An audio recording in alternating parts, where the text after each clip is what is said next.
8, 9, 9, and then 11.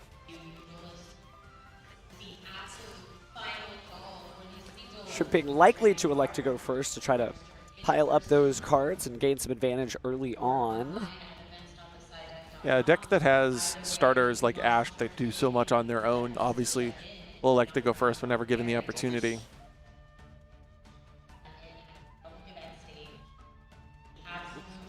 Where's the conference? No,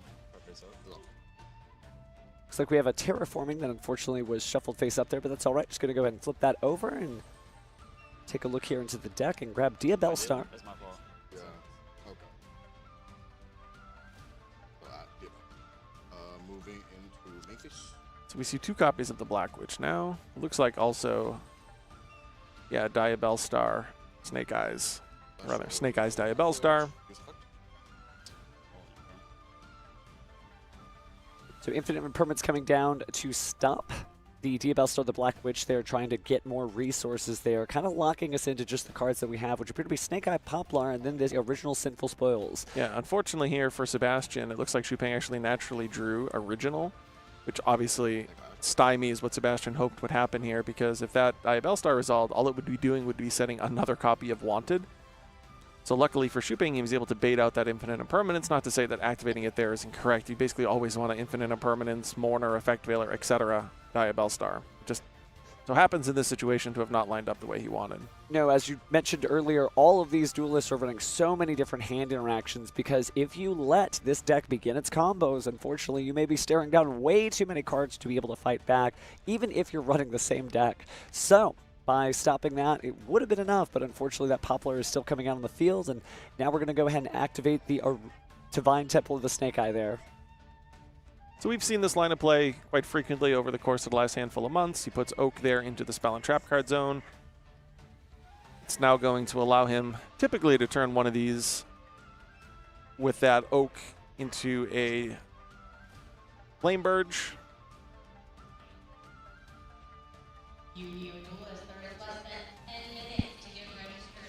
And then Poplar really just an incredible card there because it really just gets everything started no matter what there. But just like you mentioned, Snake Eye Flamebird slamming down to the field.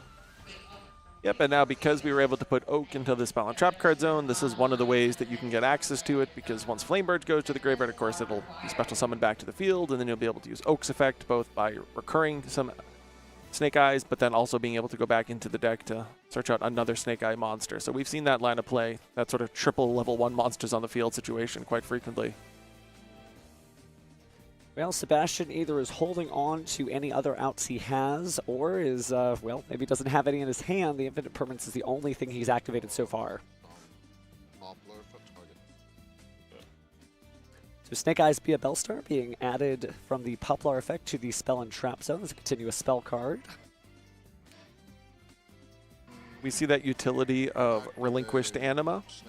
You know, previously it was Link Reba, now we have Relinquished Anima that allows us to utilize these level 1 monsters as link material, which in the case of something like Poplar is in and of itself advantageous, so it's that free interaction. Here has now put 2 level 8 monsters on the field, both Snake Eyes, Diabell Star, and Flamebird's Dragon. Certainly there were a lot of fans of Link Karibo who missed it once it was added to the Forbidden Limited list, but as you can see, there are plenty of other great Link 1 level 1 monsters, or level 1 adjacent Link monsters like Relinquished Anima. So we see here the summon of Celine. This has been a pretty common pathway. What he's going to try and do here is obviously bring back a Spellcaster. This is a point in time that threatens Nibiru. However, if it were to be met by Nibiru because of the Flamebirds that's still on the field and the Divine Temple, we would still be able to see Shupeng regain board presence. Nibiru is certainly a strong card, but not necessarily the best answer to the Sinful Spoil Snake Eye strategy just because of the field spell, allowing you to really get back in the game, and of course Flamberge adding those monsters back to the field. Did see an Infinite Impermanence there in Shupeng's hands, so certainly once play passes back over to Sebastian, he'll have some answers of his own beyond just the monsters. Yeah, that's fantastic. You filter out a lot of your engine, and then when you utilize cards like Wanted to get a draw, the same has been true historically for cards like Pot of Desires. It just increases the odds of drawing points of interaction, because once you've established your board, you're no longer seeking starters or extenders. all you want are as many points of interaction, whether it's Ash Blossom or, in this case, Infinite Impermanence. Pot of Desires is a really great card to sort of train your brain into maximizing how much you can get out of your deck before you decide to draw, just like you said. Speaking of maximizing resources here, we are going back into the extra deck here to special summon Appaloosa, Bow of the Goddess.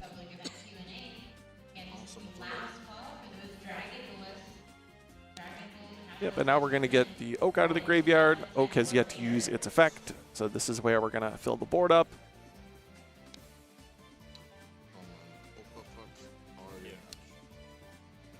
Looks like Oak maybe adding Ash to the hand there, or special summon to the field. A little pensive there, should Ping considering his options there, but decides to special summon it.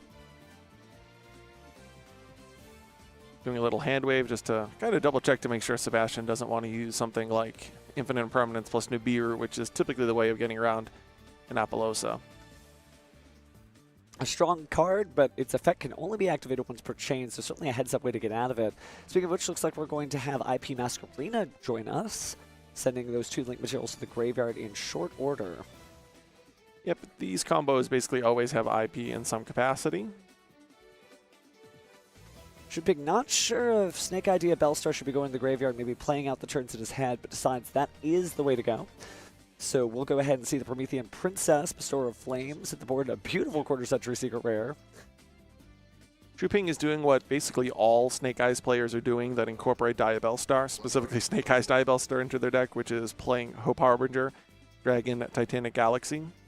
It'll be curious to see what pathway he chooses to put the 2 level 8s on the field, and the way that he seemingly is going to do so is going to involve, is that, oh, Pit Knight, yes. Okay, so that's a card that we've also seen in some Snake Eyes strategies. Pit Knight early. So essentially, if the effect of a monster that it points to activate, it gives you basically an infinite impermanence-like effect. So what he's going to hopefully try and do here is have that Flame Burge right beside it, adjacent to it in that zone. And then when the IP Masquerena comes out of the spell and trap card zone through the effect of Flame Burge, he'll have the interaction with Pit Knight early. So he's elected to value that monster negation as opposed to some type of spell negation that would be provided by Hope Harbinger. Looks like that's enough, though. So, Shunping Zhu takes game 1 with just an impressive or 1-turn great play. It's really about not only establishing a board, but thinking ahead into the future. So, duelists are taking this game to the next level. But let's see here if Sebastian can take advantage of his opportunity to go first. See a copy of Talents. I also saw Nibiru in his hand. Some spell all the way there to the left. For his sake, hopefully it's a Wanted or Bonfire. Seems like we are about to activate it, so... Ooh, oh no. It looks perhaps like his that hand was is Oak, Nibiru, Talents, Flame Burge, and a Spell and Trap that he set. So If that was the set spell, it could be that Called by the Grave, but I guess we'll see shortly here. yeah, that's not what he was hoping for. So we're going to start with a Lightning Storm. Oh, goodness. There it was, Called by the Grave. Unfortunately, the pointing finger that everyone sees in Master Duel will not be arising out of the center of field this time. So with access to Divine Temple, I think it'll be interesting to see if Xu Ping can navigate this under the Nibiru that we know is in Sebastian's hand. Certainly, Nibiru is a very powerful card, but again, the field spell and sometimes Promethean Princess in the graveyard really shows that, hey, these small little fiery monsters are not worried about a rock coming from above. Speaking of small fiery monsters, we do see Poplar hit the spell and trap zone from the Divine Temple of the Snake Eye, and then that's going to be sent to the graveyard via the effect of Diabellstar. One thing that's interesting, because we see it here in Xu Ping's hand, one of the cards that is unique in his particular deck this weekend are 2 copies of Pot of Prosperity. Pot of Prosperity being certainly interesting there. Consistency is key, although not trying to put out 16,000 damage with this particular fire deck. It is more about having that follow-up there. So we'll see if Pot of Prosperity comes down soon, although this is an opportunity to grab the game. For all Shunping knows, the set card was all that's there, but you would imagine, especially in a mirror match like this, that it's mostly going to be all breaks and no gas. If you see your opponent set a single Called by the Grave, obviously you can't concede the match because that would be it. That'd be the end of our match, but if we're going to see something, I imagine Shunping's aware that the Nibiru is coming soon. Yeah, you can infer quite a lot when an opponent just sets a Call by the Grave like that.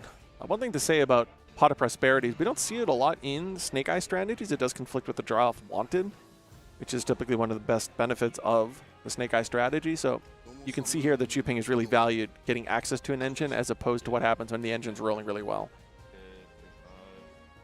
Counting up our numbers here. 18. 18, 19. 2K25.